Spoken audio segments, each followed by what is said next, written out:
बेटा let's start. We are seeing that कि ये सारे क्वेश्चन आपके सामने हैं और ये इनिशियली काफी टफ लगते हैं। बेटा क्या क्वेश्चन नंबर 296 से स्टार्ट करें? एक सेकेंड बेटा। क्वेश्चन नंबर 296 से स्टार्ट करते हैं। आपको pressure, volume and temperature for a certain material is related by this equation दे रखा है। Alpha beta are constant, find the work done by the material if the temperature changes from T1 to T2 while the pressure remains constant। हमें देखना है कि चीज दी क्या है। इनिशियल कंडीशन को अच्छे से समझो। बेटा वर्क डन का फॉर्मूला हमेशा क्या रहेगा बताओ?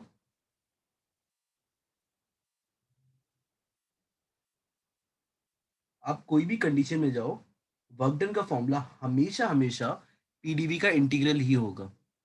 तो मुझे इस इक्वेशन से पी चाहिए और डीवी चाहिए। बेटा मैं इसको नीचे लिखता हूं क्योंकि इसमें लिखना पड़ेगा।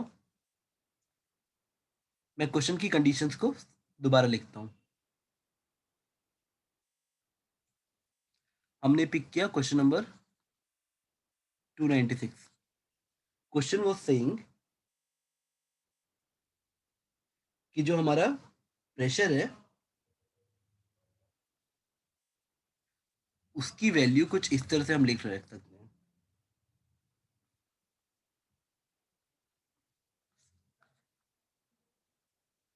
और आपको प्रेशर कांस्टेंट रखना है, क्वेश्चन में डेटा दिया हुआ है।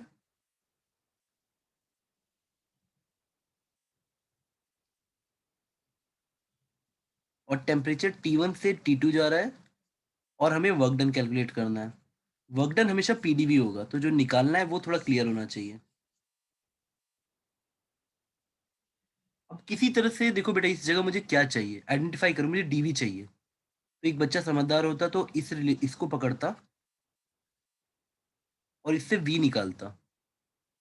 वी निकालने के लिए हमें करना ही कुछ नहीं था, alpha T minus beta T square upon P. इस तरह से लिखा हमने।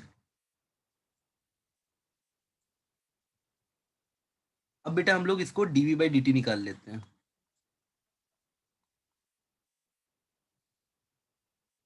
देखो पी कांस्टेंट है तो 1/p को बाहर ही रखो। Alpha minus 2 beta T. बेटा यहां से क्या आप डीवी निकाल लोगे? तो वर्क डन कितना आ जाएगा? Alpha T.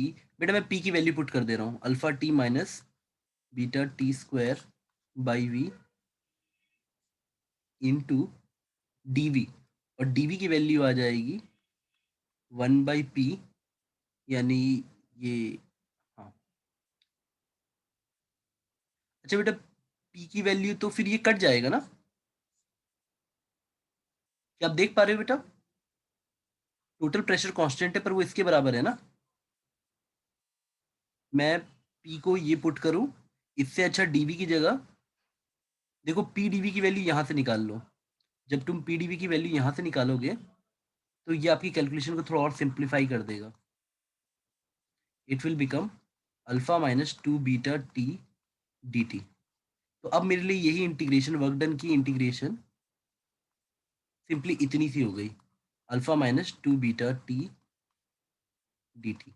और इंटीग्रेशन T1 से T2 करना है। तो बेटा आपका आंसर आ जाएगा। मैं छोड़ दूं इसको?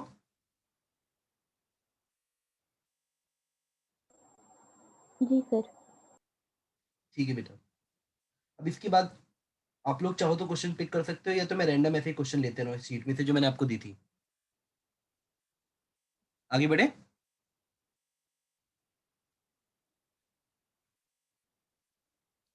बेटा मुझे ये वाला क्वेश्चन पसंद है। ये जे एडवांस में रिपीट भी होता है, ये क्वेश्चन 295 वाला, क्योंकि ये क्वेश्चन बहुत सिंपल सा है। इसमें कुछ भी नहीं है। बेटा एक बार आप क्वेश्चन जल्दी जल्दी पढ़ लो। Two glass spheres of equal volume are connected. देखो ये है, ये डायग्राम दिया हुआ है ना, इसको फील करो। बीच में मरकरी रख दी गई है। पहले कंडीशन आइडेंटिकल है, यहाँ और यहाँ कंडीशन आइडेंटिकल है। बाद में क्या करते हैं, वो एक साइड का टेम्परेचर पहले 20-20 था दोनों तरफ, फिर इसको 20.1 बना दो और फिर देखो कि मरकरी कितना शिफ्ट होगा। बेटा जिधर का टेम्परेचर बढ़ेगा, मरकरी उसका उल्टा शिफ्ट होगा, क्योंकि टेम्परेचर राइज से प्रेशर भी बढ़ता है। जब प्रेशर बढ़ेगा तो मरकरी इस तरफ भागेगा, और फिर वो तब तक भागेगा कि जब तक इसका वॉल्यूम इतना डिक्रीज ना हो जाए कि यहाँ का भी प्रेशर बढ़ने लगे, और फाइनली प्रेशर इक्विलिब्रियम आ जाएगा दोनों तरफ से। तब मरकरी बीच में कहीं अटक जाएगी शिफ्ट होके यहाँ पे। चलो क्वेश्चन सॉल्व करें। हमको ये डिस्प्लेसमेंट ऑफ मरकरी निकालनी है, कितनी होगी। बेटा मुझे डेटा वाइज थोड़ी हेल्प कर देना। बेटा आप लोग सबने पीडीएफ खोल रखी है ना, आप लोग के पास ये पीडीएफ है ना? Yes. क्योंकि बेटा मैंने व्हाट्सएप पे भेजा था, आई डोंट नो आप लोग मोबाइल एक्सेस कर पा रहे हो कि नहीं।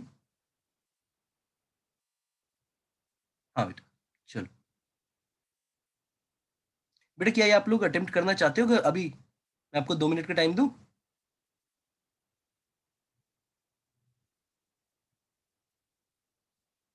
चलो स्टार्ट करते हैं। अब कैलकुलेशन बस मेरे से पहले कर देना। I guess 295। देखो बेटा डायग्राम बनाने से काफी फर्क पड़ता है। आप प्लीज थोड़ा अच्छा डायग्राम बनाना, मेरी तरह मत बनाना। ये मिड पॉइंट है। मैंने माना कि मरकरी थोड़ा सा, एक सेकंड, मरकरी थोड़ा एक्स शिफ्ट हो गया मिड पॉइंट से। इसका टेम्परेचर 20.1 हो गया।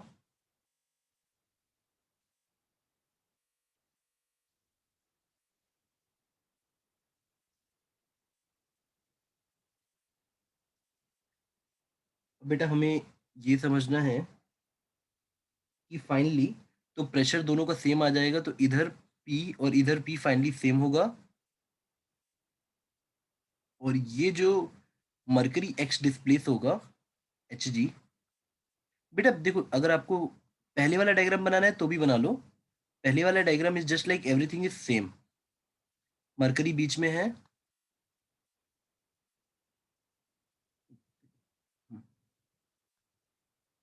मरकरी बीच में है, और सब कुछ सेम है, यहाँ पे आइडेंटिकल है, यहाँ पे आइडेंटिकल है। पहले दोनों का वॉल्यूम सेम था। अब क्या होगा, इसका थोड़ा सा बढ़ जाएगा और इसका थोड़ा सा घट जाएगा। लेटेस्ट से कि जो ये, एक सेकंड, ये जो क्रॉस सेक्शन एरिया है वो एस है। ये जो क्रॉस सेक्शन एरिया है वो एस है। तो बेटा डीवी की वैल्यू कोई बता सकता है कितनी हो जाएगी? चेंज इन वॉल्यूम या decrease in volume of for left side और increase in volume for the right side, कितना हो जाएगा बेटा डीवी? एस इंटू एक्स हो जाएगा। क्या ये बात आपको समझ आई? बेटा मरकरी ना दो अलग अलग वॉल्यूम जोन बना रहा है, एक ये वाला और एक ये वाला।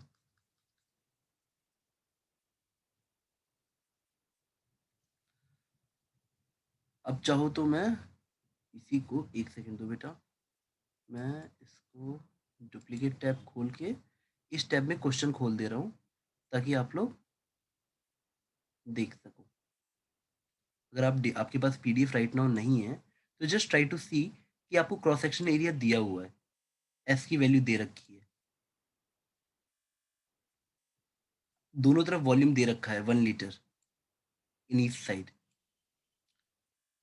और आपको एक को अदर 20 डिग्री पे मेंटेन किए रखा है और दूसरे को 0.1 बढ़ा दिया गया है।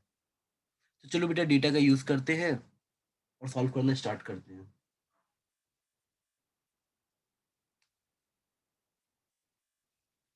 बेटा इक्विलिब्रियम कंडीशन में देखो टेम्परेचर बढ़ाने से कभी भी नंबर ऑफ मोल्स चेंज नहीं होंगे दोनों तरफ। तो अगर हम लोग मान लेते हैं कि दोनों तरफ प्रेशर पी है तो दोनों तरफ का एन सेम होगा।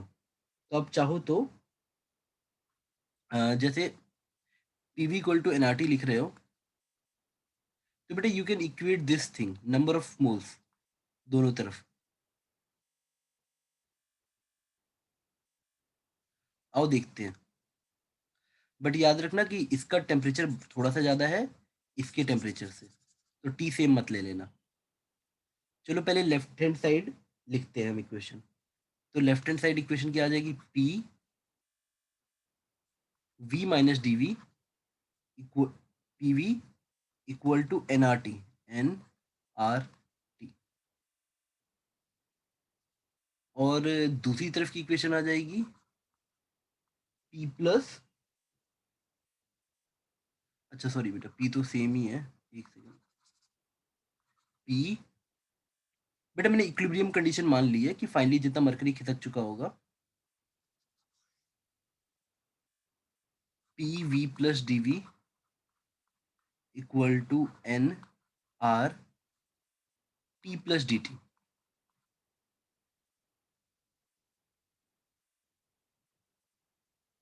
फाइनली बेटा हमारा लक्ष्य है एक्स निकालना कि मरकरी कितना डिस्प्लेस होगा टेम्परेचर बढ़ने से।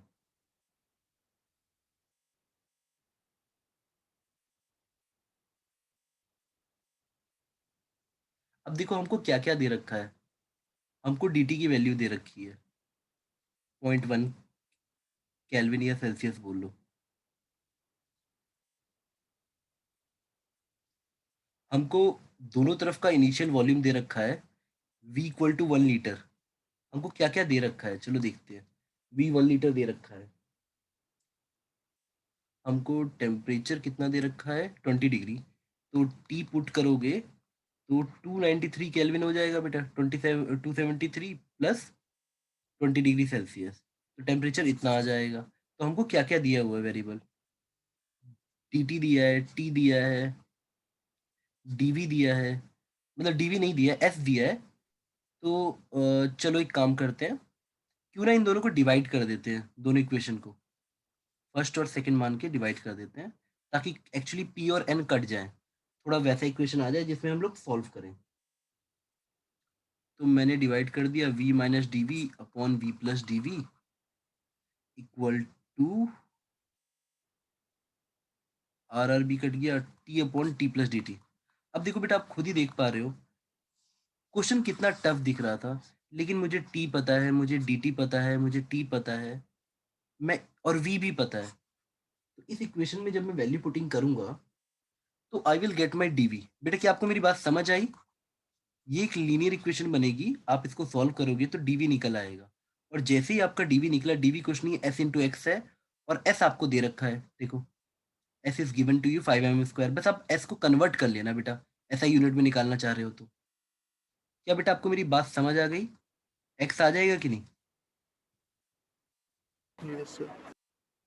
तो देखो क्वेश्चन तुम्हें टफ ही लगेंगे, लेकिन अगर देखो ये क्वेश्चन पता है कब इजी हो जाएगा, जैसे ही तुम इसका डायग्राम बना लेते कि सर चलिए मानते हैं, थोड़ा प्रोसेस भी इमेजिन करना पड़ेगा कि सर एक साइड में टेम्परेचर बढ़ेगा तो वहाँ प्रेशर इंक्रीज होगा, वो क्या करेगा, थोड़ा लेफ्ट में पुश कर देगा मरकरी को, लेकिन फाइनल पॉइंट पे जब मरकरी रुकेगा तो दोनों तरफ से फोर्स इक्विलिब्रियम होगा ना बेटा, that is simply pressure equation, मतलब प्रेशर को इक्वेट करना दोनों तरफ से।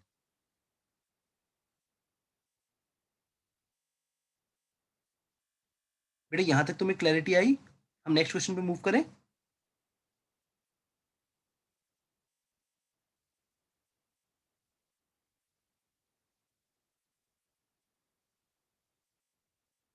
बेटा 298 वाला ट्राई करें, हम लोगों ने ऐसे केसेस किए हैं क्लास में, लेट्स सॉल्व दिस।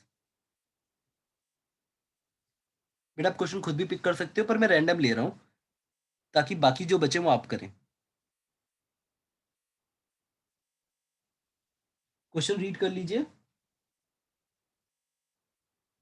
और बेटा प्लीज डायग्राम बनाइए, जो बच्चा डायग्राम नहीं बनाएगा वो कभी नहीं कर पाएगा।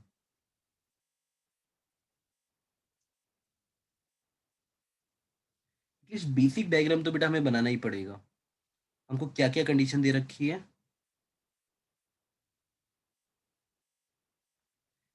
एक पॉइंट दे रखा है at 0 degree Celsius covered with ice of 4 centimetre thick. ठीक है बेटा, आइस की thickness if the air temperature से, एयर का टेम्परेचर में आउटसाइड वाला टेम्परेचर कांस्टेंट है, ice thickness to become 4 centimetre से 8 सेंटीमीटर। थर्मल कंडक्टिविटी दे रखी है आइस की, and latent heat of fusion is this much, density of ice is this much. बेटा पता है सब लोग भूल जाते हैं पूरा, लेकिन जैसे ही आप कुछ रिलेटेड इक्वेशन लिखोगे ना सब कुछ आपको याद आ जाता है। क्लास की जो क्लास में हमने पढ़ा था ना वो आपको धीरे-धीरे याद आने लगेगा। चलो एक डायग्राम बना के देखते हैं कितना आपको याद आ रहा है।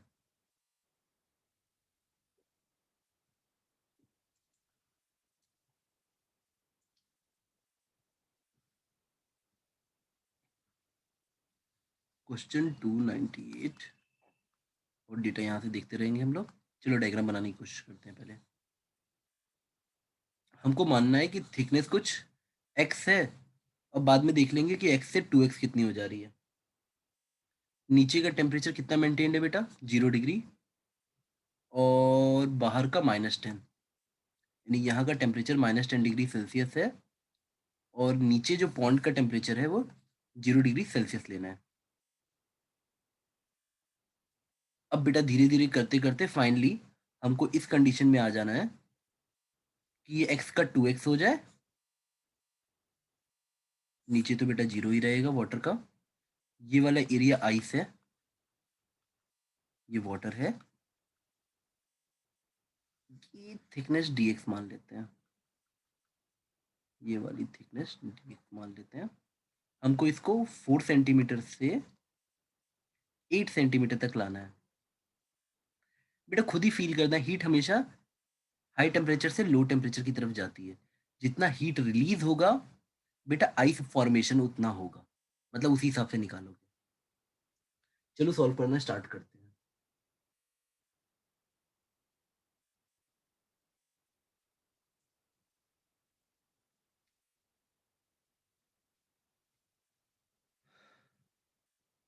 बेटा आप लोग को क्या इक्वेशन याद है? हो सकता है आपको एग्जैक्ट आंसर याद हो, क्योंकि हम लोगों ने इसका एक स्टैंडर्ड रिजल्ट भी बनाया था। हो सकता है आपको डेरिवेशनल अप्रोच याद हो कि सर हम पहले मानेंगे कि लेटेस्ट से, बेटा इसमें थर्मल कंडक्टिविटी का फॉर्मूला आपको याद होना चाहिए कि हमने देखा था कि हीट ट्रांसफर dq/dt कुछ इस तरह से आया था। और बेटा dq/dt में t टाइम है, टेम्परेचर नहीं। रेट ऑफ हीट ट्रांसफर आपका टेम्परेचर डिफरेंस, यानी 0 -10। बेटा आप याद करो हमने इसको करंट वोल्टेज एनालॉजी से पढ़ा था कि करंट होता है पोटेंशियल डिफरेंस अपॉन रेजिस्टेंस। तो यहाँ पे भी करंट होगा जूल पर सेकेंड, एनालॉजी के हिसाब से टेम्परेचर डिफरेंस रखा हमने। बेटा मैं सिंपली ये सोच रहा हूँ कि ये एक टेम्परेचर है, ये एक टेम्परेचर है, तो heat flowing per second dq/dt must be temperature difference upon resistance, thermal resistance. Thermal resistance हम कैसे निकालते हैं? Rho L by A. बेटा रेजिस्टेंस वही होता है, बस हम लोग रो की जगह यहाँ पे कंडक्टिविटी वाला टर्म यूज करते हैं, तो रो की जगह 1/k यूज कर लेंगे। तो रो L by A will become L/Ka। यहाँ L is nothing but x, L is nothing, L मत यूज करो, x वर्ड यूज कर लो। अब बेटा देखो क्वेश्चन में हमें एरिया नहीं गिवन है, तो शायद हमें बाद में एरिया कट जाएगी, तो आप एरिया को ऐसे रहने दो। देखो डेटा में k जरूर दिया होगा आपको, कंडक्टिविटी दे रखी है, k is given to you. ये dq/dt आया बेटा। और एक नॉर्मल लॉजिक से बताओ बेटा, बेटा जितनी ये जो हीट निकलेगी, बेटा जितनी हीट निकलेगी और ये आइस जो बन रही है, इसका मास हमने dx वाले का मास dm मान लेते हैं। ये जो आइस बनी है, जब ये dq हीट निकलेगी तो ही dm आइस बनेगी। तो जरूर झटके से जब हमारी आइस 0 डिग्री वाटर से 0 डिग्री आइस बनी है, तो बेटा हमने लेटेंट हीट वाला फॉर्मूला यूज करना है, m/l, यानी dm/l मस्ट बी, और l लेटेंट हीट है, इज इक्वल टू dq। यहां तक समझ आया बेटा?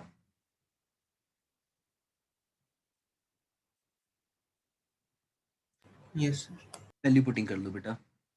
ये काम तो आप मुझसे तेज करो, हमको dq मिल गया है और ये dt टाइम है, ठीक है बेटा। तो थोड़ा इसमें वैल्यू पुट करके थोड़ा रीअरेंज करके मुझे बताओ कितना आ रहा है। dq की जगह मैंने dm/l पुट कर दिया।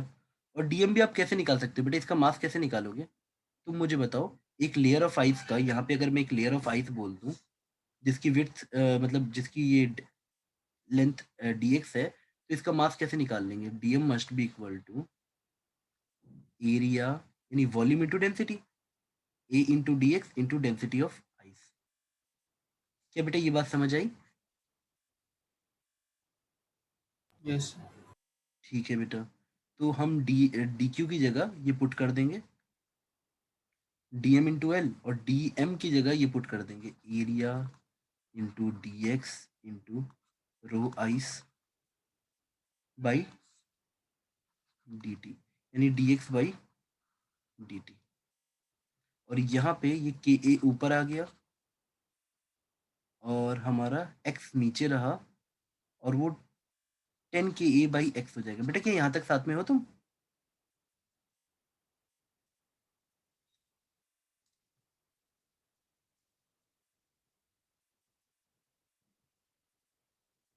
अब इसके बाद बेटा नेक्स्ट स्टेप क्या होगा?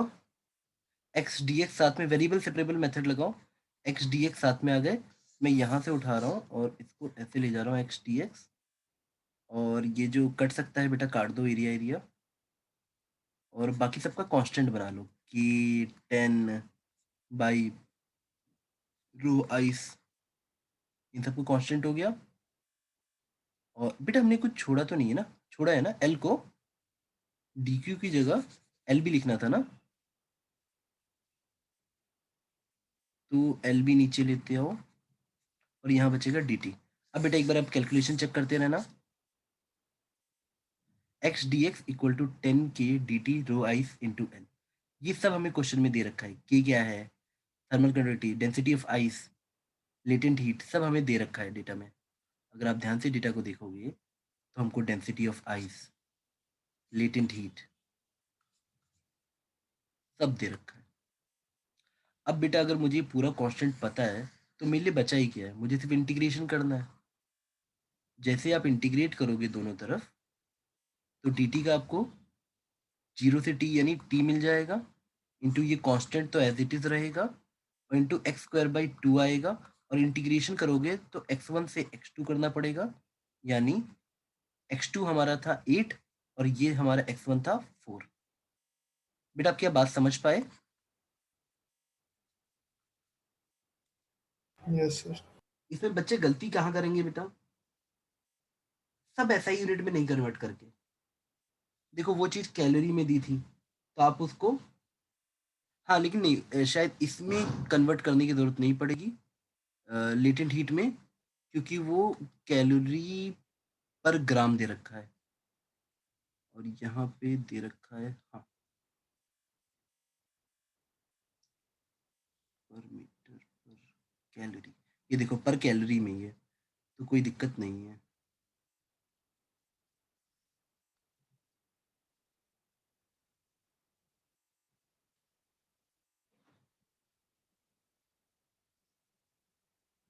नहीं नहीं बेटा वो सेल्सियस दे रखा है ना, सेल्सियस है, तो इसको भी चेंज कर लेना। सॉरी, ये आपका 80 कैलोरी पर ग्राम है, तो आप इसको चेंज कर लोगे 80 इंटू 4.18 कर लोगे। बेटा पॉइंट आप समझ गए ना? अब जैसे ये मैंने सेंटीमीटर में लिखा है, तो इतनी समझ आप में होनी चाहिए कि जब x2 पुट करोगे तो 8 सेंटीमीटर को 8 इंटू 10⁻²पुट कर लोगे। क्या आपको बात समझ आ गई बेटा? आपका टी आ जाएगा। Yes sir. ठीक है बेटा। अब कोई और क्वेश्चन आप पिक करना चाहते हो? इसमें क्या क्या, बस यही पूछा था ना, टाइम पीरियड। ठीक है, तो आप देख पा रहे हो बेटा, अगर क्वेश्चन आपको टफ भी लग रहे हैं फॉर इंस्टेंट, लेकिन अगर आप उसको बिल्कुल क्लास में जैसा पढ़ाया गया आप वैसे ही अप्रोच करोगे तो हो जाएगा।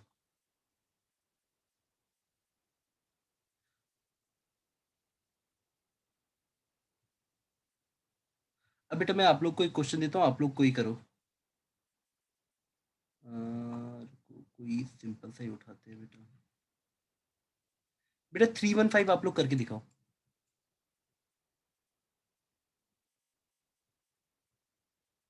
इट्स 8:27, मैं 5 मिनट आपको दे रहा हूँ, अब 315 खुद करके दिखाओ।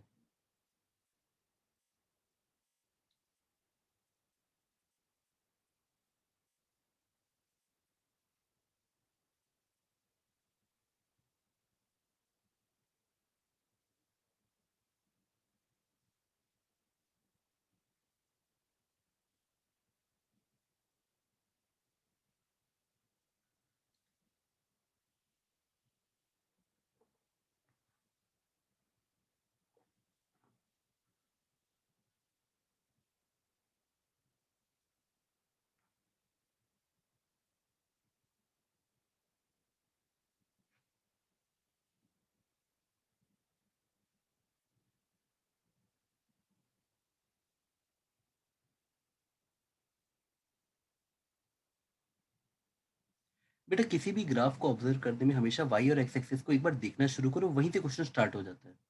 आइडेंटिफाई करो। हमको क्वेश्चन में पूछा क्या गया है, हमें बोला गया है कि डेंसिटी वॉल्यूम ग्राफ बनाना है। फर्स्ट वाली केस को करते हैं, ए वाली बिट को।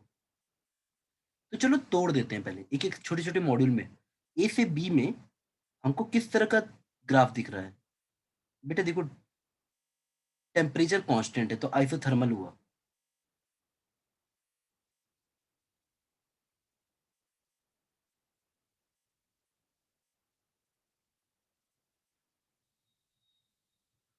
यानी अगर मुझे ग्राफ बनाना पड़ेगा तो मुझे सबको तोड़ना, मतलब सबका बनाना पड़ेगा। ए से बी सोचना पड़ेगा, बी से सी सोचना पड़ेगा, सी से डी, फिर डी से ए।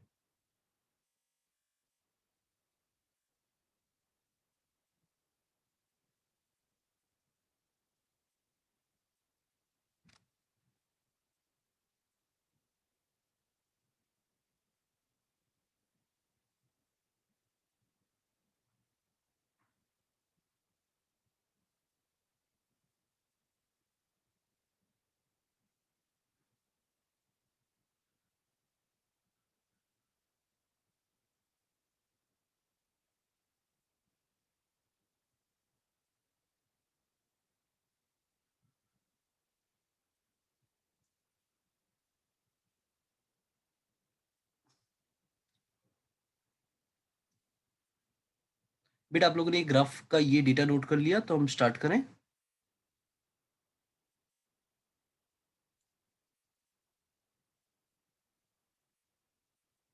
Yes. ठीक है बेटा। अब बेटा देखो, पता है अगर मान लो ये एमसीक्यू में आता तो ये बहुत इजी क्वेश्चन होता। आप थोड़ा कॉमन सेंस पुट कर करके एक एक सेक्शन से ए भी ऑब्जर्व किया, उससे काट देते। और मान लो आपको सब्जेक्टिव फॉर्म में दिया है कि चलो इस ग्राफ का मुझे एक डेंसिटी वर्सेस वॉल्यूम ग्राफ बना के दिखाओ। तो आओ देखते हैं क्वेश्चन नंबर 315।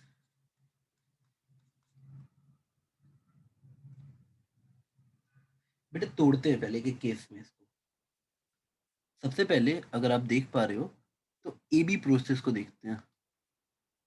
इसका ए के फर्स्ट बिट को देखते हैं, ए से बी को। मुझे ये तो समझ आ गया कि आइसोथर्मल है। बेटा आइसोथर्मल के लिए क्या कांस्टेंट होगा, पीवी इक्वल टू कांस्टेंट होगा। चलो इतनी चीज पे हमें कॉन्फिडेंस है।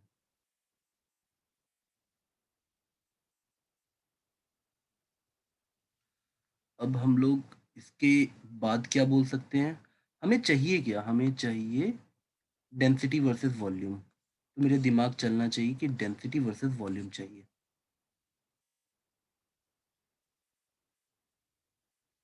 तो पीवी कांस्टेंट मिल गया है। अब हम मुझे डेंसिटी यूज करना है, तो मैं क्यों ना अपना वो बेसिक वाला फॉर्मूला याद रखूं।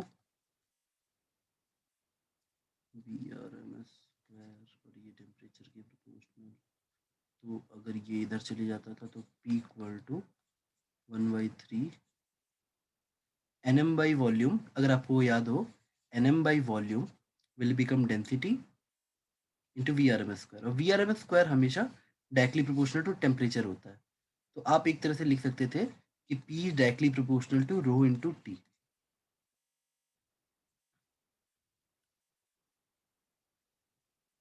तो P को मैं रोटी लिख सकता हूँ अप्रोक्सीमेटली।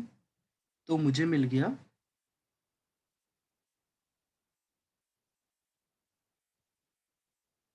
रुक जाओ, V R M S square is T.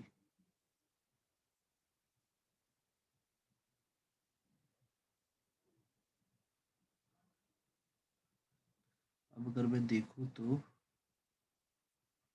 Sir हाँ बेटा बोलो।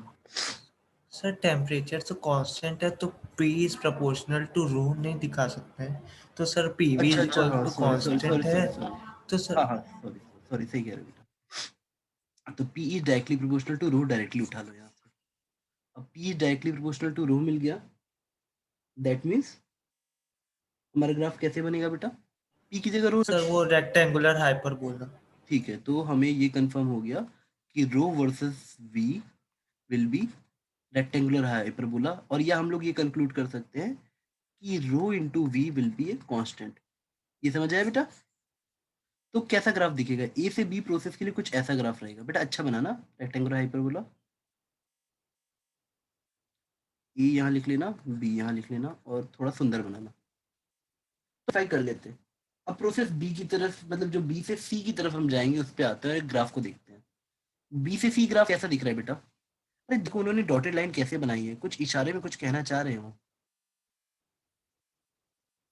ये डॉटेड लाइन कहाँ से पास कर रही है? ओरिजिन से।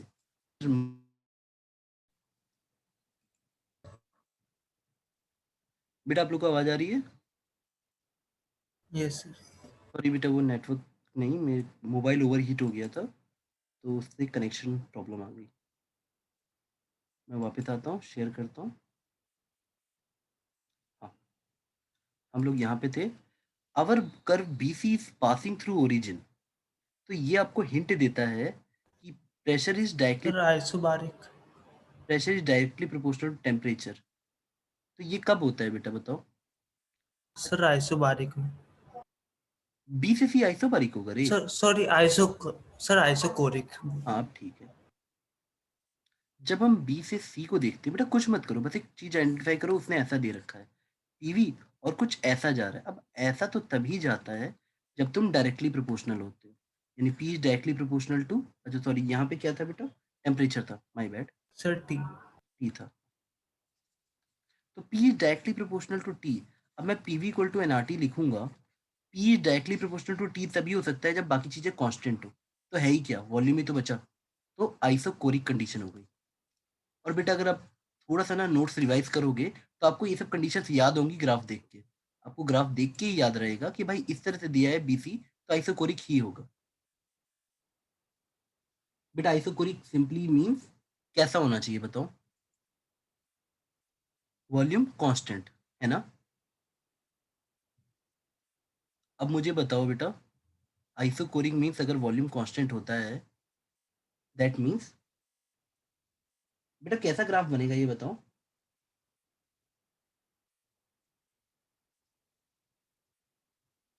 और एक चीज ये बताओ, ए से बी तक हमारा हाइपरबोला था, पर हम ए से बी में ऐसे जाएंगे या ऐसे जाएंगे? कौन सा कर्व बनना चाहिए था ये भी सोचो। मैं देखता हूँ। P we equal to constant आया, P directly proportional to rho आया था, और हम लोग final conclusion rho V equal to constant लिखे थे। तो हमारा ग्राफ किस तरह से बनना चाहिए था? ए से बी की। ऊपर को हाँ बेटा, ऊपर क्या आना चाहिए कहने का मतलब है? बी। कैसे बेटा आप गेस कर पा रहे हो बताओ? सही। सर ए से बी में प्रेशर बढ़ रहा था ना, तो हाँ, डेंसिटी भी बढ़ेगी। वेरी गुड बेटा। तो आपको बेटा जब सोचना होता है, तो देखो ग्राफ इसीलिए, ग्राफ इज जस्ट लाइक जो आप प्रोसेस को पिक्चोरली रिप्रेजेंट कर रहे हैं। तो ये सही था, हमने जल्दीबाजी में बी टू ए कर दिया था, ए टू बी रहेगा। अब पहले ग्राफ को देखो ना।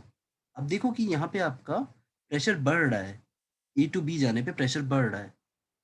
अब प्रेशर जब बढ़ेगा तो हमारी डेंसिटी भी बढ़ेगी। तो रो वर्सेस वी ग्राफ बना रहे हैं, तो हम ए टू बी जाएंगे ऐसे। अच्छा एक चीज बताओ, अब नेक्स्ट केस में बताओ आइसोकोरिक कंडीशन है, तो वॉल्यूम ग्राफ कैसे बनेगा? आइसोकोरिक का मतलब वॉल्यूम कांस्टेंट होता है, इसका मतलब क्या हुआ? डेंसिटी चेंज करते रहो, वॉल्यूम चेंज नहीं होना चाहिए, तो ये क्या बनेगा? सर वाई एक्सिस के पैरेलल। हाँ, वेरी गुड बेटा। Next graph will be B to C will be parallel to the, Y axis. रुक जाओ बेटा, मैं बी से सी बनाना स्टार्ट करता हूँ, parallel to the Y axis. बेटा हमें कांस्टेंट क्या करना था? हमें वॉल्यूम कांस्टेंट करना सर है। वॉल्यूम। तो हमें पैरेलल टू वाई एक्सिस बनाना पड़ेगा। ठीक है। और बेटा एक बार वहां से वैल्यू देख लेते हैं क्या क्या रखनी है हमें।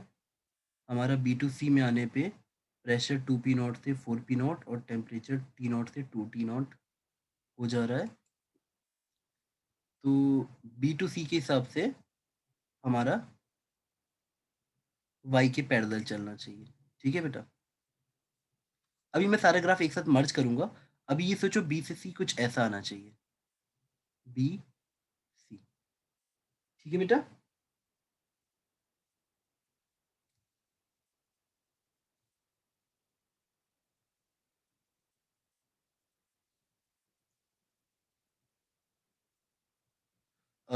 ठीक है बेटा।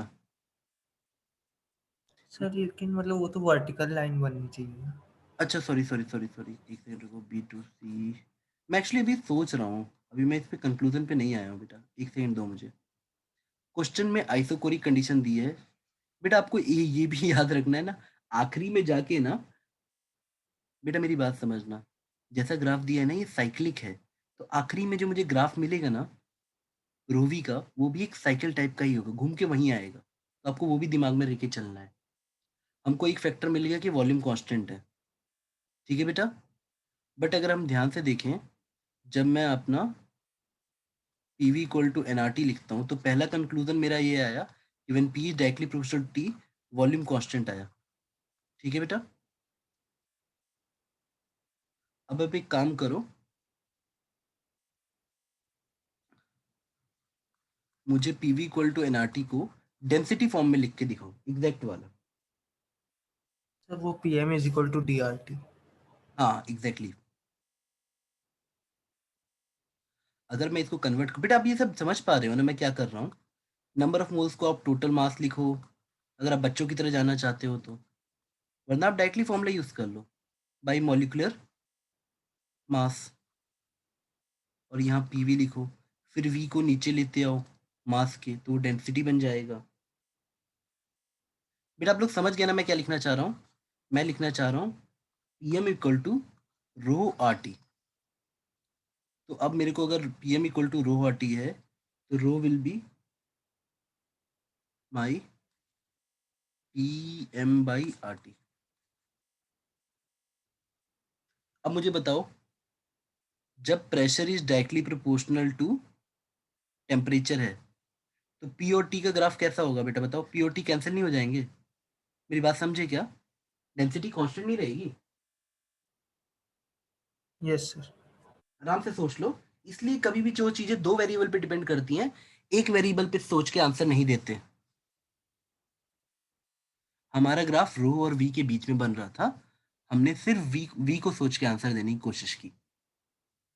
अब जरा सोचो, इस सिंपल इक्वेशन से I can get when p is directly proportional to t, तो p इक्वल टू, बेटा देखो रियलिटी का मतलब क्या है, p some m into T type का होगा, एक कांस्टेंट इंटू टी।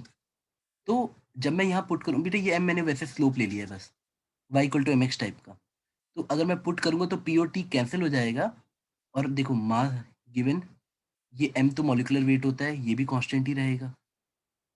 बेटा आप मेरी बात समझ गए कि डेंसिटी इस केस में हमें कांस्टेंट मिल रही है, क्योंकि pressure is directly proportional to temperature. अब बताओ, तो टेक्निकली हमें v कांस्टेंट मिला, और क्या भी कांस्टेंट मिला, डेंसिटी भी कांस्टेंट मिली, तो ये एक सिंगल कोऑर्डिनेट मिल गया कि नहीं? बताओ जरा, हमको रो वर्सेस वी डायग्राम बना, यस सर। तो हमें ये सिंगल कोऑर्डिनेट मिला। तो अगर मैं अपने ग्राफ पे दोबारा पहुंचूं, तो बी और सी एक ही पॉइंट है। क्या आपको मेरी बात समझ आ गई? ये वही पॉइंट है, इसके बाद ग्राफ हिलेगा नहीं। यानी जब बी से सी ऐसे होगा, तो हमारा ग्राफ डेंसिटी वर्सेस वॉल्यूम में वही एक पॉइंट बन जाएगा। अब सी से डी बताओ बेटा क्या होगा? बेटा याद रखना साइक्लिक होता है, तो कॉमन सेंस से भी आंसर दे सकते हो। सेम लॉजिक से सोचो, डी से ए भी वैसा ही बिहेव करेगा ना, ए और डी भी तो एक ही पॉइंट होने चाहिए फिर। क्या आपको मेरी बात समझ आई?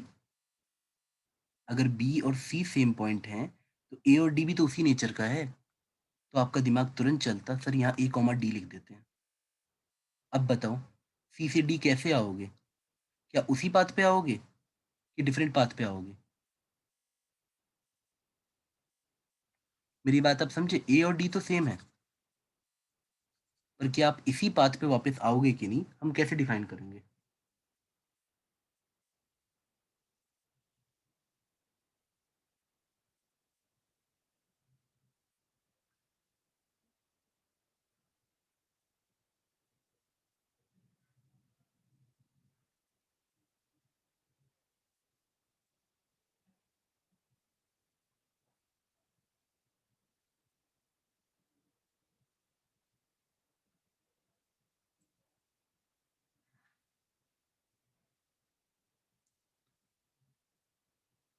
बेटा क्या आप लोग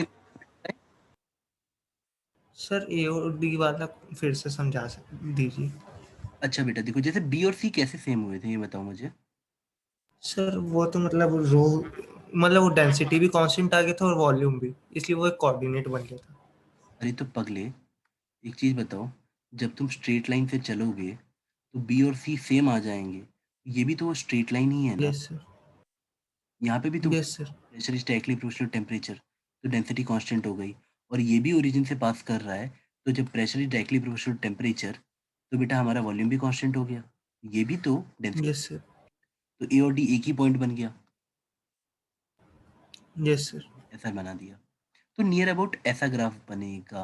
लेकिन अभी भी तुम्हें ये नहीं पता है बेटा कि क्या हम लोग, जब हम लोग सी से डी पे आ रहे हैं तो क्या हम इसी पाथ पे वापस आएंगे या कोई अलग पाथ बनेगा। आई होप आप मेरी बात समझ पाए। मैं ए यस सर। बोल रहा हूँ, बी और सी को सेम बोल रहा हूँ, बट क्या हम इसी पाथ पे वापस आएंगे या नहीं, ये कैसे हम जानेंगे।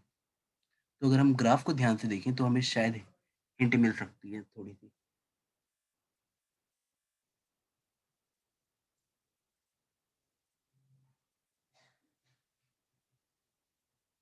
सर इसमें भी तो ए बी जैसा साइकिल, मतलब कुछ प्रोसेस होना चाहिए। इसमें बेटा, सर सी डी में मतलब ए बी जैसा ही एक प्रोसेस होना चाहिए। हाँ हाँ, सी डी में भी ए बी जैसा ही, नहीं ए बी जैसा ही होगा। यस। फिर भी बेटा थोड़ा सा सोच लो। एग्जैक्ट इनवर्स होना चाहिए। चलो चेक करते हैं। ए से बी जाने पे प्रेशर डबल हो गया था, सी से डी जाने पे प्रेशर आधा हो गया। हाँ बेटा लग तो रहा है। और ए से बी तक, हाँ अब देखो ना एग्जैक्टली सर क्या मतलब वो परफेक्ट टू पी नॉट पे बैठ रहा है, मतलब मेरे को तो बैठेगा ही बेटा, क्योंकि एग्जैक्ट इनवर्स है बेटा। देखो ए से बी तक प्रेशर डबल हुआ है, सी से डी भी आधा हुआ है, एग्जैक्ट इनवर्स है। Yes sir. तो आपका ग्राफ एग्जैक्टली ऐसा ही बनेगा, पूरा ये वाला। अब बेटा देखो एक बात समझो, हो सकता है ना कि तुम कोई एक मिस कर दो, पर फिर भी एग्जामिनेशन में ऑप्शंस आते हैं। अगर आप ना ऐसे क्वेश्चन जब लगाते हो ना खुद से, तो आपका दिमाग 10 गुना तेज चलता है, तब आपको ऑब्जेक्टिव क्वेश्चन बहुत इजी लगेंगे। क्योंकि तब तो आप किसी भी एक पार्ट से भी कर दोगे, आपको कोई एक पार्ट भी समझ आ गया ना, आप उससे आंसर टिक कर दोगे। अभी ये बताओ क्या प्रेशर वर्सेस वॉल्यूम आप बना के दोगे कि ये भी मैं बनाऊं, जल्दी बताओ। बना लेंगे। तो क्या मैं ये छोड़ दूं बेटा, क्वेश्चन आगे बढ़े, हम लोग किसी और क्वेश्चन को करें। ठीक है बेटा, हम लोग किसी और क्वेश्चन में पढ़ते हैं। आप लोगों को कोई क्वेश्चन डरावना लग रहा है क्या, 319 टाइप का चुन ले कुछ। याद रखना जितने डायग्राम बेस्ड क्वेश्चन होते हैं वो टेक्निकली इजी होते हैं, और जितने सिंगल लाइन या 2-3 लाइन में लिख के छोड़ देगा ना आपको बिना कोई डेटा दिए, तो वो डेरिवेशनल हो जाते हैं। 319 करें बेटा, चलो आप लोग स्टार्ट करो, मैं भी साथ में ज्वाइन करता हूँ। Gas is inside a closed, the cylinder closed by a piston, the piston is held from above by a spring. ठीक है ठीक है ठीक है, हाँ हाँ हाँ, the spring was elastic bro with hook slot. ठीक है, plot a PV diagram.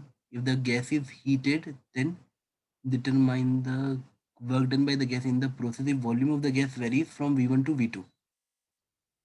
बेटा आप लोग को क्वेश्चन समझ आ रहा है ना। देखो नीचे से हीट कर रहे हैं, तो हीट अंदर जाएगी, प्रेशर बढ़ेगा, स्प्रिंग ऊपर की तरफ भागेगी, और वॉल्यूम हमारा V1 टू V2 हो जाएगा, and pressure will increase from P1 to P2।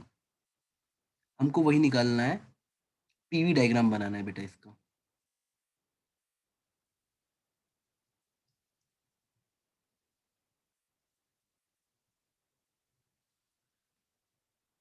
बेटा हमेशा आप एनर्जी के पॉइंट ऑफ व्यू से सोचा करो, थोड़ी चीजें आसान हो जाएंगी।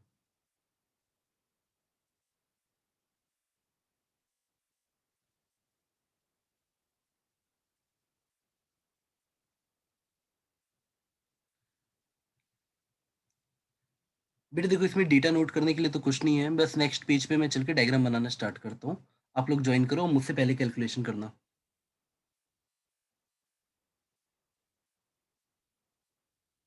हमारा टारगेट क्या है, पहले वो दिमाग में लेके चलते हैं। 319 हमें पीवी कर्व बनाना है, कैसा बनेगा भी नहीं पता, ये हमारा टारगेट है। हमारा कुछ डायग्राम इस टाइप का है।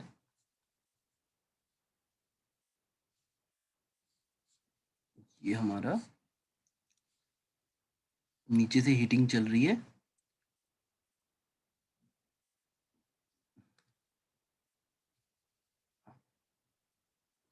इसका स्प्रिंग कांस्टेंट के क्वेश्चन में दिया हुआ है,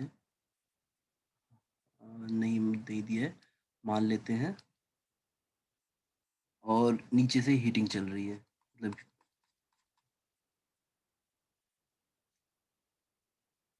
लेट अस से कि एक्सटर्नल प्रेशर पी नॉट है और इनसाइड प्रेशर पी है। अब बेटा मैं एक बार चेक कर लेता हूँ, इन्होंने कुछ तो कैसे दिए थे तो बोलो। ठीक है, मुझे बेटा पिस्टन के ऊपर कोई कमेंट नहीं किया है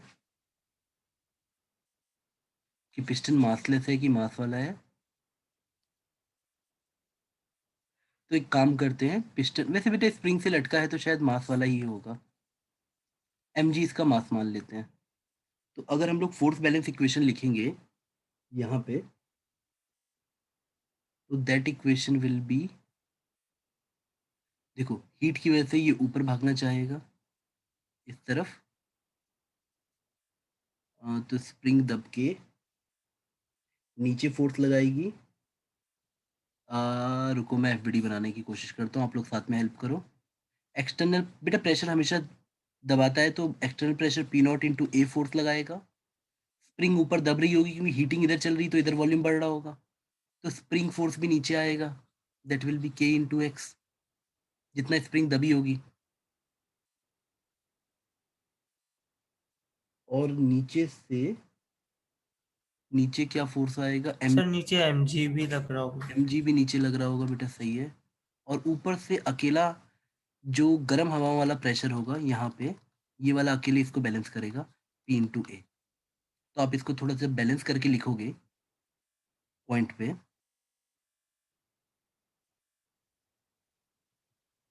तो प्रेशर विल बिकम, एरिया से डिवाइड कर देंगे बेटा, P not plus K X by area plus M ji by area. यहाँ तक साथ में हो बेटा? Yes sir. ठीक है बेटा।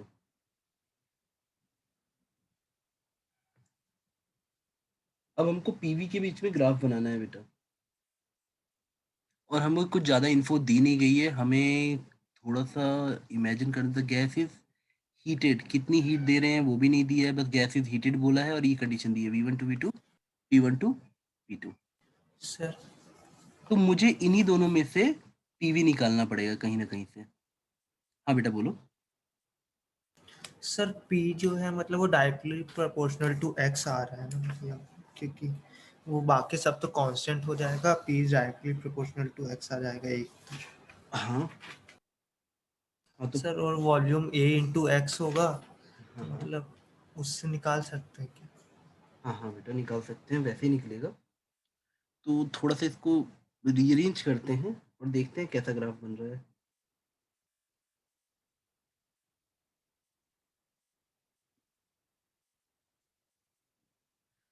अच्छा बेटा, मैं और एक और चीज़ मान रहा हूँ कि हीट इतनी ज़्यादा नहीं दी गई है कि झटके से पिस्टन मूव कर जाए। मतलब मैं एक्सेलरेशन ऑफ द पिस्टन को अवॉइड कर रहा हूँ। मैं मान के चल रहा हूँ कि हर समय फोर्स इक्विलिब्रियम होगा, धीरे धीरे वो ऊपर जाएगा। मैं जैसा मैंने बोला था ना, फिजिक्स के सिलेबस में आपको कौन सा प्रोसेस होता है, समझ पा रहे हो बेटा? Reverse reverse. तो हमें सारे प्रोसेस स्लो लेके चल रहे हैं, तो हमें ये इक्वेशन वैलिड हो जाएगी। लेकिन अगर आप ऐसे सोचते हीट झटके से आई, पिस्टन ऊपर झटके से भागा, तब हमें एक्सेलरेशन ऑफ द पिस्टन लेना पड़ता, तब नेट फोर्स बैलेंस नहीं रहता। तो अपने कोर्स का पैरामीटर भी समझना बहुत जरूरी है। अब चलो एक्स को रीअरेंज करते हैं वॉल्यूम के टर्म्स में। P P not M G by area तो चेंज होगा नहीं, के इंटू एक्स। अब बेटा एक्स इंटू एरिया कर दूंगा तो ये वॉल्यूम बन जाएगा, है ना? और नीचे भी एरिया स्क्वायर। तो बेटा ये जानबूझ के किया ताकि ये वॉल्यूम दिखने लगे। तो पी वही बात है बेटा, एक्स के प्रोपोर्शनल आएगा।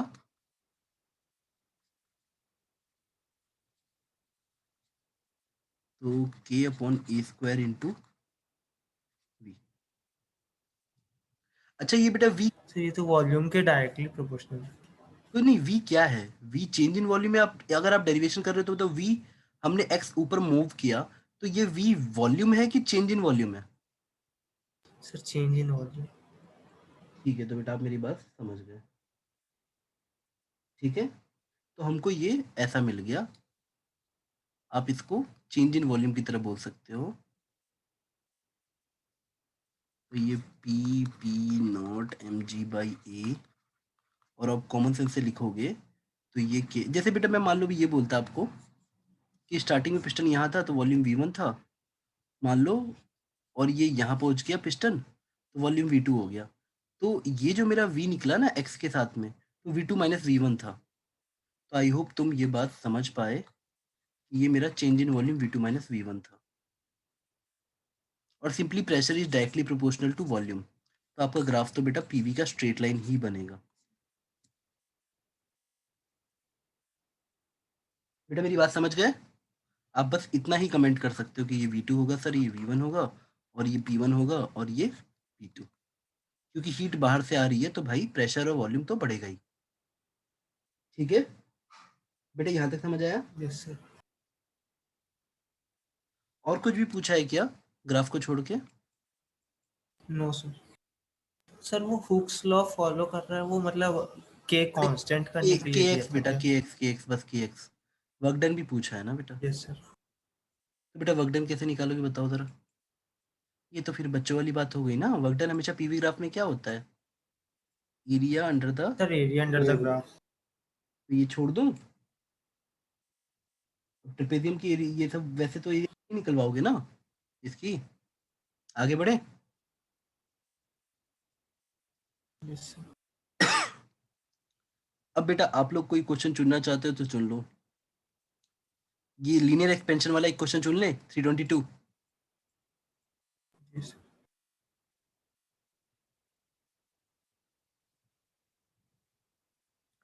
एक बार बेटा क्वेश्चन आप पढ़ लो अच्छे से, फिर मैं ब्लैंक शीट पे आता हूँ, क्वेश्चन सॉल्व करते हैं।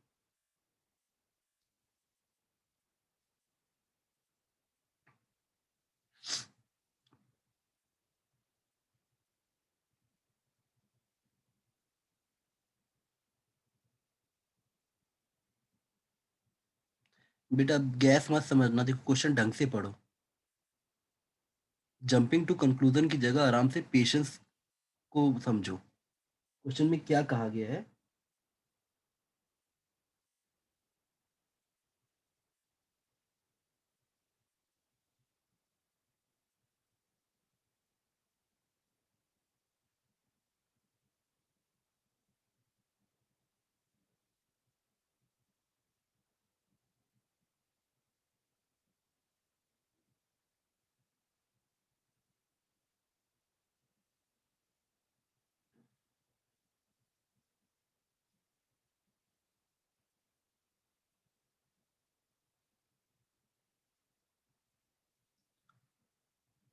ये बेटा लिंक टॉपिक है, इसमें दो टॉपिक को लिंक किया गया है, एक आपके सीपीसी वाले कॉन्सेप्ट को और थर्मल एक्सपेंशन को।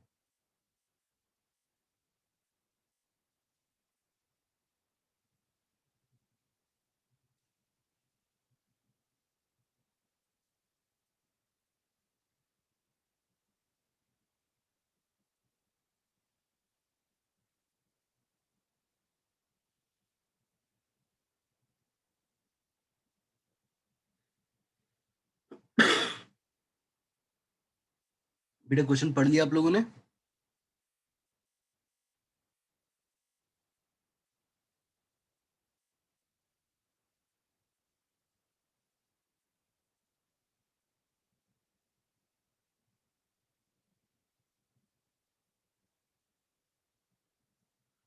चलो बेटा स्टार्ट करते हैं। मैं बस डेटा देखने के लिए वापस आऊंगा, कैलकुलेशन बेटा आप लोग साथ में करो।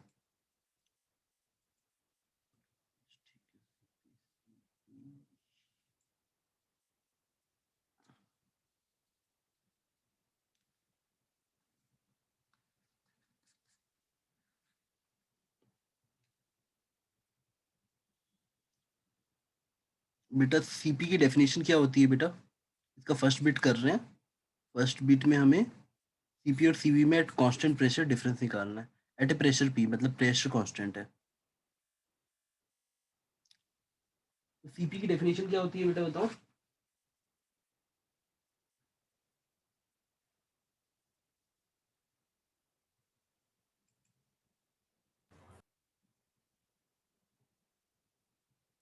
Sir, heat required at constant pressure हाँ मतलब to exact increase the specific heat capacity की डेफिनेशन क्या होती है? मोलर स्पेसिफिक हीट कैपेसिटी की क्वेश्चन में डिफाइन नहीं सर किया। मोलर वाल सर यहाँ पे नहीं कौन नहीं सा यूज होगा, मोलर या फिर नहीं, स्पेसिफिक?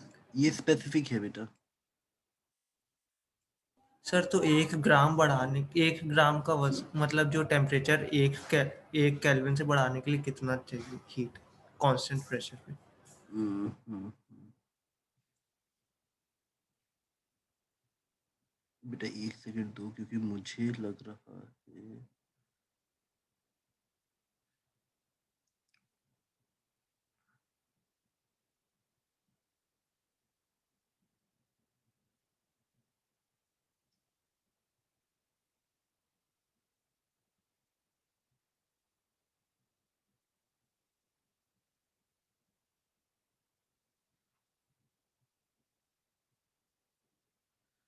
बेटा मैं सीपी सीवी को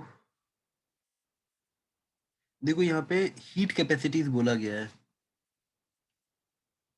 तो सीपी सीवी की एग्जैक्ट डेफिनेशन क्या आ जाएगी बेटा बताओ? क्वेश्चन में इसको सीपी सीवी को हीट कैपेसिटी बोला गया है। हीट कैपेसिटी हम कैसे डिफाइन करते हैं बेटा?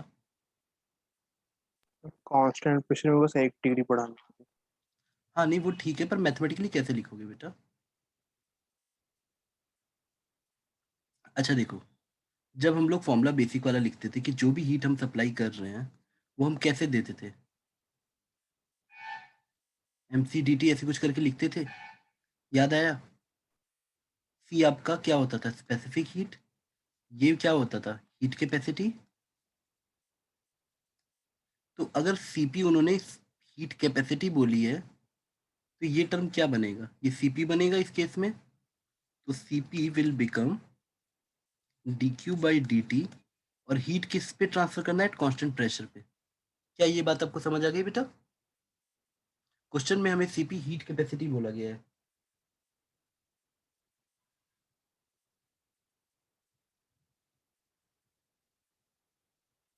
यहां तक साथ हो बेटा?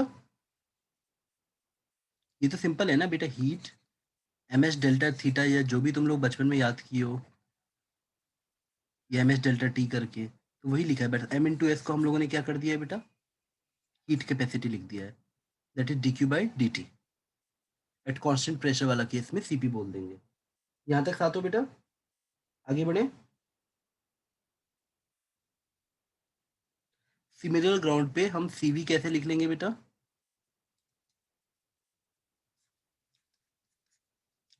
CV will become D Q constant volume by D t.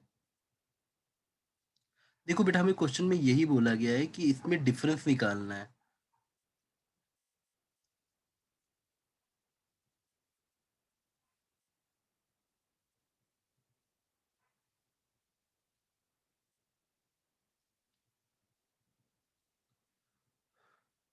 और बेटा इसमें थोड़ा सा एनर्जी कंजर्वेशन के हिसाब से, मतलब एनर्जी के हिसाब से सोचते हैं। डी क्यू हमेशा कैसे डिफाइन होता है बेटा? Work done plus change in internal energy.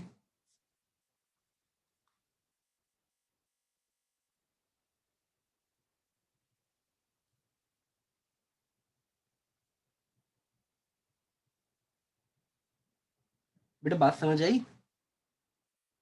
वो तुम ये तो नहीं बोलोगे सर ये तो वर्क डन, ये तो फर्स्ट लॉ फॉर गैसेस है, ऐसे तो नहीं बोलोगे सर कि D Q equal to D W plus D you,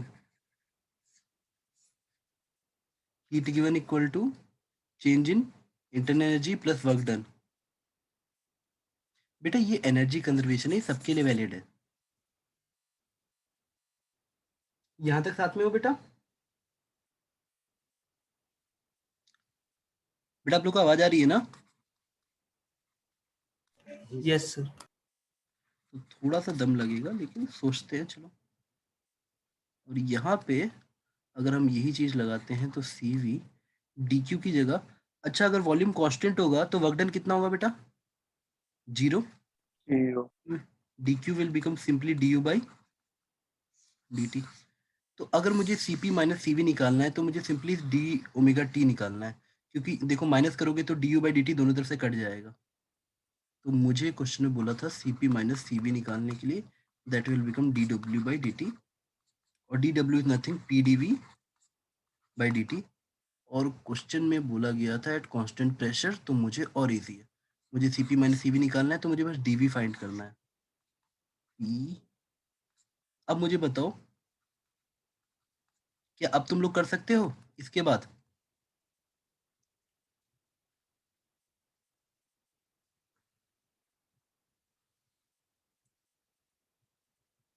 बेटा जाओ डेटा दोबारा देखो और मुझे बताओ कि क्या तुम लोग कर सकते हो। क्वेश्चन में क्या क्या दिया गया है? एटमॉस्फेरिक प्रेशर दे रखा है, मास दे रखा है, बट ये अलग चीज है। मोलर हीट कैपेसिटी हमको सॉलिड मटेरियल बोला गया है, और क्यों हमें कोफिशिएंट ऑफ लीनियर एक्सपेंशन दिया गया है अल्फा। मास क्यों दे रखा है एल्युमिनियम का, सोचो। हम चेंज इन वॉल्यूम कैसे निकालते हैं बेटा?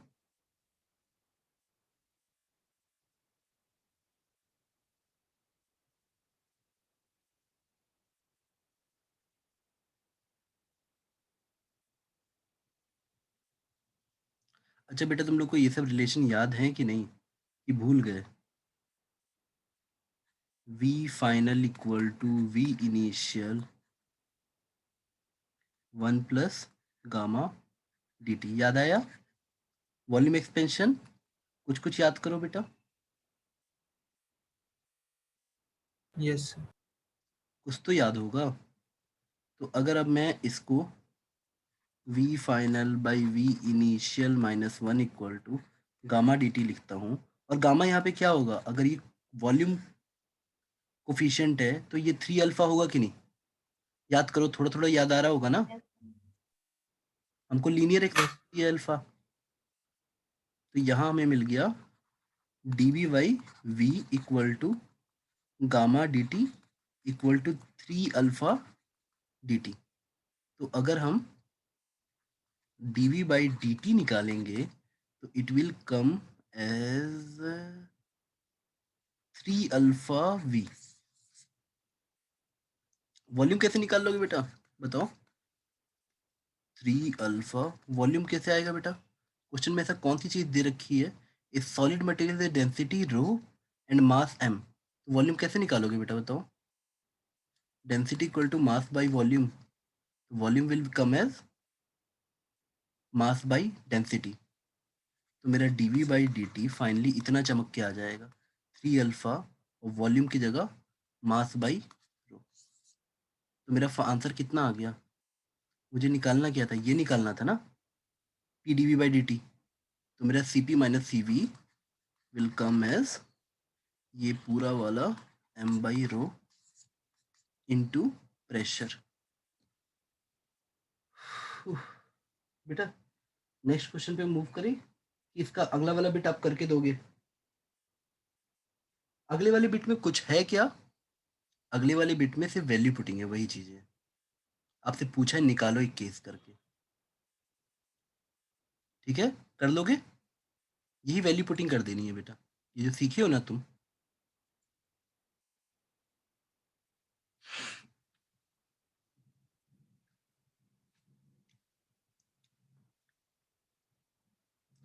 अब बेटा को ये वाला क्वेश्चन करें क्या, 325 वाला? बेटा मैं डायग्राम देख के चुन रहा हूँ, तो आप अपने हिसाब से भी चुन सकते हो।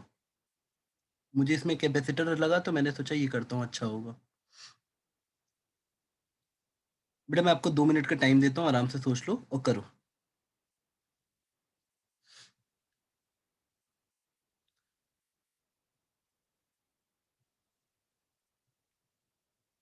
बेटा पिस्टन मूवेबल दिया है, ये रजिस्टर आर इज कनेक्टेड, और याद रखना रजिस्टर हीट जनरेट करता है।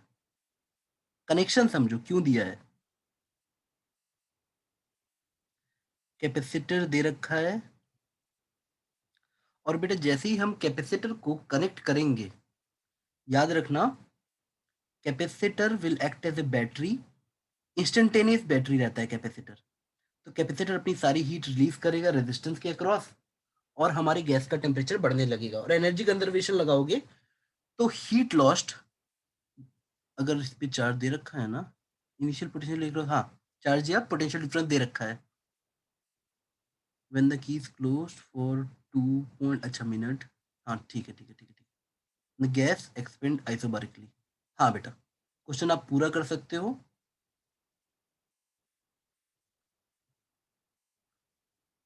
बेटा देखो, पता है एग्जामिनेशन में बहुत क्वेश्चन लिंक्ड आते हैं, तो अपने दिमाग को इतना फ्लेक्सिबल बनाओ ना कि वो दो टॉपिक्स को कनेक्ट कर सके। और बेटा तुम में से जिसको भी एंट्रेंस वाली राह पे जाना है, प्लीज अपने आप को अनसॉल्व क्वेश्चन के थ्रू ही नापो। सॉल्व क्वेश्चन या थ्योरी बार बार रीड करना अब आपको वहां नहीं पहुंचा सकती, आप जिस स्टेज पे हो।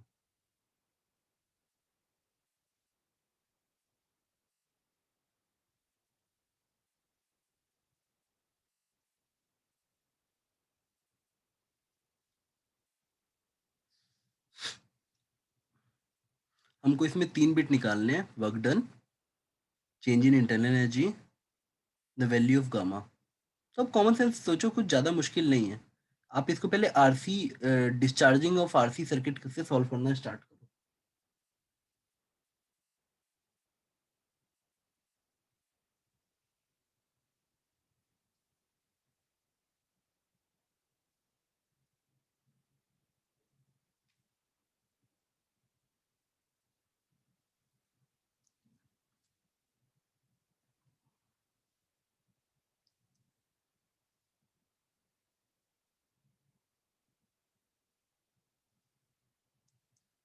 बेटा आपने क्वेश्चन पढ़ लिया, डायग्राम बनाए अब।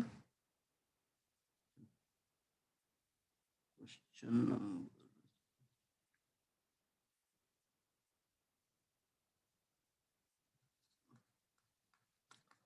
सबसे पहले इस सर्किट के पीछे भागते हैं, हमें दिया क्या है।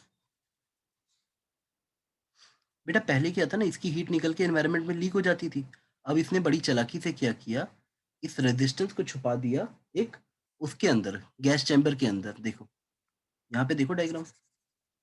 अब रेजिस्टेंस जो हीट रिलीज करेगा, हीट डिसिपेट जो होगा, वो इस का टेम्परेचर, मतलब इसकी एनर्जी बढ़ाने में जाएगा।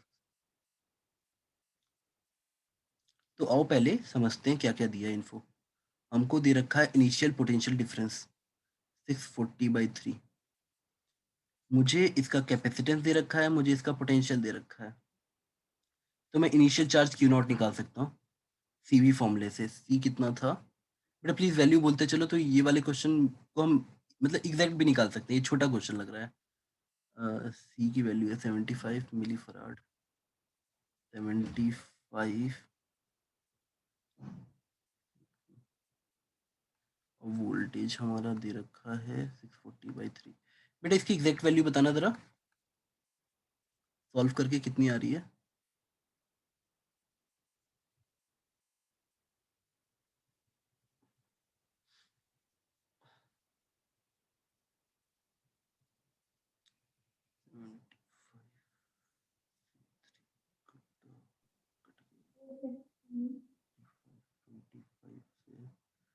और इधर बोरो किया, और बोरो किया, तो ये हो जाएगा बेटा, ये आंसर आ रहा है आपका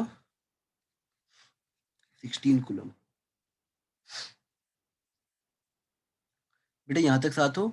इनिशियल कैपेसिटेंस पे जो चार्ज, मतलब कैपेसिटर पे जो चार्ज है क्यू नॉट, उसकी वैल्यू 16 कूलम आ गई। फॉर्मूला बस इनिशियली मैंने Q equal to C V formula use किया है।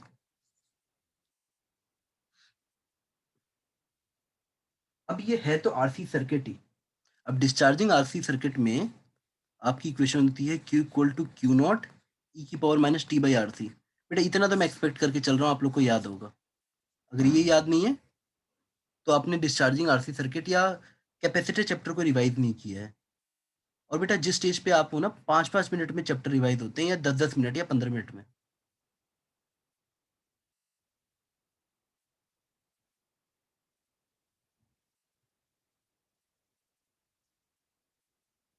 और बेटा अगर पता है याद नहीं आता ना, कुछ उससे रिलेटेड लिखो, तुमको धीरे धीरे याद आने लगेगा।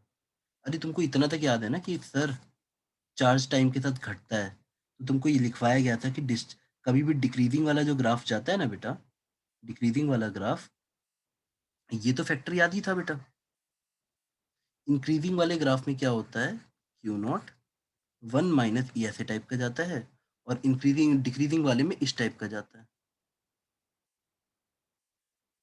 तो बेटा आप मुझे बताओ कि जितने टाइम तक आपको रखा गया, मतलब जितने टाइम तक, when the key is closed for this much time, 2.5 ln4, तो इतने मिनट में चार्ज कितना घट चुका होगा ये बताओ बेटा, कैसे करेंगे?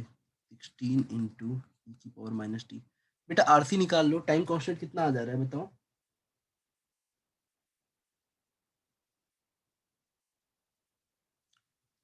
बेटा तुम में से कोई बच्चा आरसी निकाल के बता देगा, आर कितना दिया है? आर 2 किलो वाट दिया है। बेटा ये थोड़ा सा दिमागी रूप से ठीक नहीं है क्वेश्चन। आप आर को उतना लेना, 2000 लेना, 2000 किलो ओम लेना, डब्ल्यू मत यूज करना। बेटा प्लीज आरसी की वैल्यू बताओ कितनी आ रही है। आर 2000 और सी हमारा आ गया 75 into 10 to power minus 3।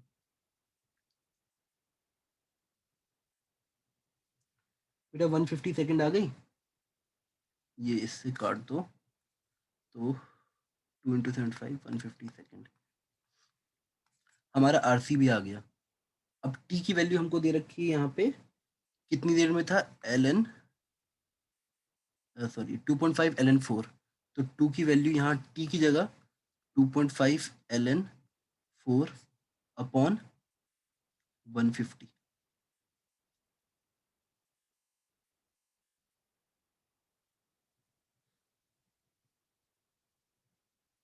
O sorry sorry sorry sorry, एक गलती हम लोगों ने की है शायद, ये मिनट्स में दे रखा है। तो बेटा मिनट में देने का मतलब है इसको कन्वर्ट करना पड़ेगा पहले। टी हमारा था 2.5 ln4 मिनट, तो मिनट को कन्वर्ट करने के लिए 60 से मल्टीप्लाई कर देना। तो 2 की वैल्यू कितनी आ जाएगी बेटा, 6, यानी ये आ गया 150 ln4। अच्छा ये इसलिए 150 दिया था कि जल्दी इजी कैलकुलेशन हो जाए। तो इंटू 60 करोगे तो ये, मतलब यहाँ पे अगर इंटू 60 कर देते तो ये दोनों कट जाता, और Q की वैल्यू आ जाती 16 ई की पावर माइनस ln4। तो बेटा आपको पता है कि ये क्या हो जाएगा,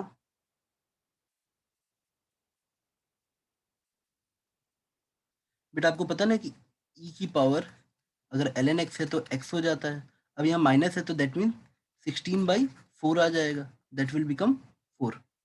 तो आपका चार्ज 16 कूलम से 4 कूलम तक पहुंच जाएगा। ये बेटा यहाँ तक आप लोग साथ में हो? अरे बेटा क्या आप कैलकुलेशन चाहते हो मैं स्लो मोशन में करूँ तो मैं कर दूंगा, ई की पावर ln4, फिर ये वाला फॉर्मूला लगा लो। अब मुझे ये पता चल गया कि मेरा चार्ज 16 कूलम से 4 कूलम हो गया। अब बेटा आप लोग के लिए बच्चों का खेल है, एनर्जी कंजर्वेशन से सोचो भाई। इसमें इनिशियल एनर्जी कितनी रहेगी, हाफ Q² बाई सी, और फाइनल में जब वो स्विच ओपन कर दिया गया तो कितनी रहेगी, हाफ नया वाला चार्ज Q′² बाई सी। तो ये जो डिफरेंस है वो रेजिस्टेंस के अक्रॉस हीट में निकल गया ना। तो अगर आपसे पूछा गया है कि टोटल हीट कितनी आएगी, हीट डिसिपेटेड, तो हीट डिसिपेटेड वैसे पूछा नहीं है बेटा, बट आप इतना समझना इतनी हीट अवेलेबल होगी उस कंटेनर को, मतलब इस सिस्टम को, जो ये गैस वाला सिस्टम है ना, उसको इतनी एनर्जी मिली। क्यों मिल गया आपको, क्यू आपका आ गया हाफ सी आपका, ये Q0² यानी, बेटा हमारा इनिशियल चार्ज कितना निकला था, 16 कूलम भी था ना, हाँ, फाइनल 4 कूलम, तो 16² माइनस 4², इतना आपको हीट गिवन मिल गई।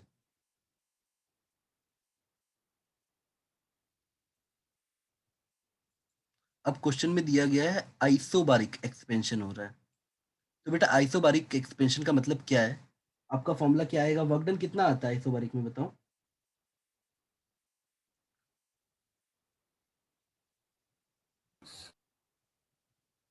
बेटा फर्स्ट बिट आपको दे रखा है calculate find the work done. Work done is always p d v. तो इंटीग्रेट करोगे तो आइसो बारीक है तो पी कांस्टेंट तो डीवी यानी एनआर. बेटा देखो ना change in volume delta v आ गया डायरेक्टली. डेल्टा वी को एनआर डेल्टा टी लिख सकते हो तुम. तो पी एनआर डेल्टा टी. यहाँ तक आया. अब डेटा में कुछ दिया है क्या.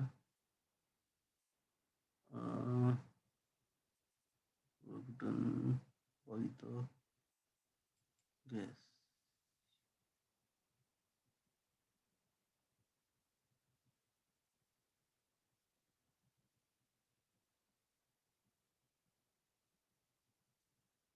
बेटा हमें और क्या क्या कंडीशन दे रखी है एक बार देख लेते हैं.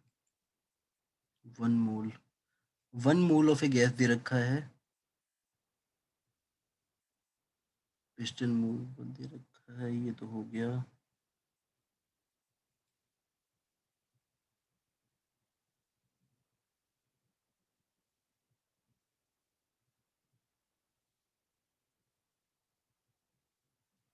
बेटा हमें और कुछ डाटा में दिया है क्या. टेम्परेचर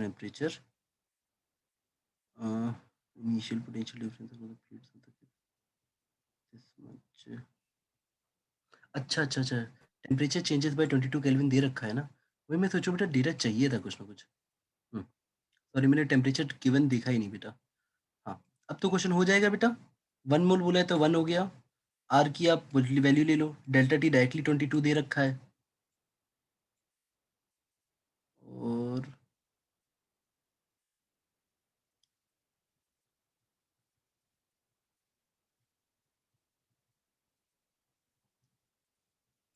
पीवी इक्वल टू अच्छा ये पी हट जाएगा बेटा. P delta V N R delta T आता है. सॉरी ये पी नहीं रहेगा ना. N1 हो गया. आर हमें पता है डेल्टा टी 22 दिया है. तो अप्रोक्सीमेटली आपका आंसर आ जाएगा. बेटा आप ये समझ गए केस.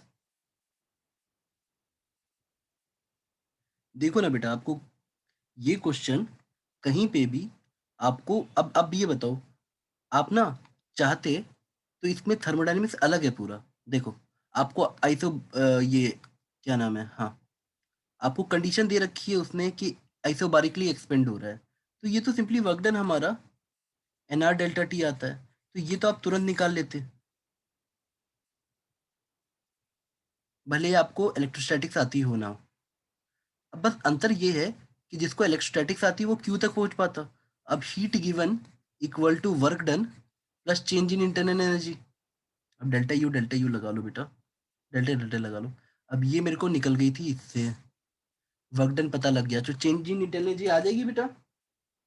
कर लोगे अगर आप इसको सॉल्व यस यस करोगे सर. तो आपका ये डेल्टा यू आ जाएगा चेंज इन इंटरनल एनर्जी. अब क्या पूछा था एक बिट और पूछा था ना. हाँ गामा. गामा कैसे निकालोगे बेटा. गामा बाय डेफिनेशन जो सी बिट है वो सीपी बाई सीवी होता है. तो यहाँ पे कैसे निकालोगे बताओ.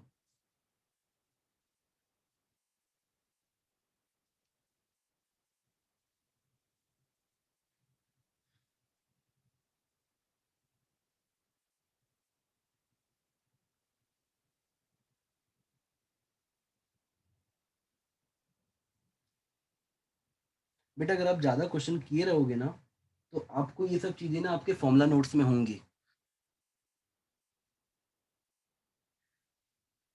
नंबर ऑफ क्वेश्चन प्रैक्टिस करने वाले बच्चे के पास गामा सीपी बाई सीवी छोड़ के भी कुछ होता है. अच्छा चलो गेम की तरह खेलते हैं. इसमें सीपी सीवी लिखा हुआ है. एम से मल्टीप्लाई किया डेल्टा टी से भी मल्टीप्लाई कर दिया. ऊपर नीचे तो करना ही पड़ेगा बेटा दोनों तरफ. अब तुम मुझे बताओ एनसीपी डेल्टा टी क्या हुआ. पूरा प्रोसेस हमारा कैसे चला था. आइसोबारिकली चला था. याद करो. अच्छा ये बताओ मैं ये लिख सकता हूँ D Q equal to D U plus D W. ये समझ आ रहा है. यस तो हीट गिवन किस पे हुई कांस्टेंट प्रेशर पे. ठीक है. डी यू तो फिर भी तुम्हारा क्या होगा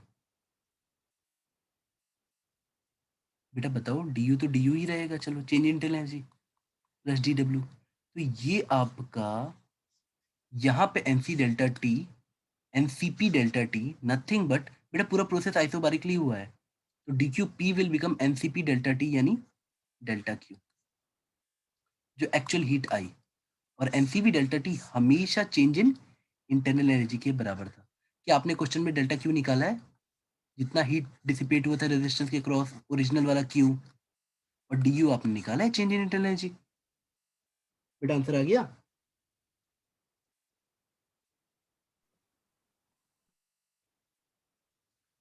बेटा आपको बात समझ आई किसी को? गामा सीपी बाई सीवी है, दैट्स ट्रू, बट इस क्वेश्चन में NCP delta T will represent constant pressure पे हीट ट्रांसफर, और हीट ट्रांसफर हमारा डीक्यू हमें पता है। हो गया बेटा क्वेश्चन? बेटा मैं ये पीडीएफ आप लोग के साथ शेयर कर देता हूँ और मैं लेक्चर क्लोज करता हूँ, ठीक है? मैं रखूँ? Thank you sir. हाँ, थैंक यू सर। होप कि आपके अंदर थोड़ी सी एनर्जी आएगी। देखो बेटा, अगर आप क्वेश्चंस की संख्या पे ध्यान दोगे ना, तो हमने क्वेश्चंस लिए हैं 27 और पीछे गया है ये 293। तो 293 से 27 तक आपके 8 + 27 35 क्वेश्चन हो गए, जाके जो कि ज़्यादा नहीं है बेटा। और होप हम लोगों ने क्लास में भी थोड़े बहुत सॉल्व किए हैं। हर क्लास का फॉलोअप एटलीस्ट 6 टाइम्स होता है, तो अगर आपने ये रूल अपनाया तो अपने आप आपका ये खत्म हो जाएगा। और दोस्तों की भी हेल्प लेना, एक दूसरे से बात करना, आई होप खत्म कर लोगे बेटा आप लोग। बेटा मैं क्लास क्लोज करता हूँ बेटा।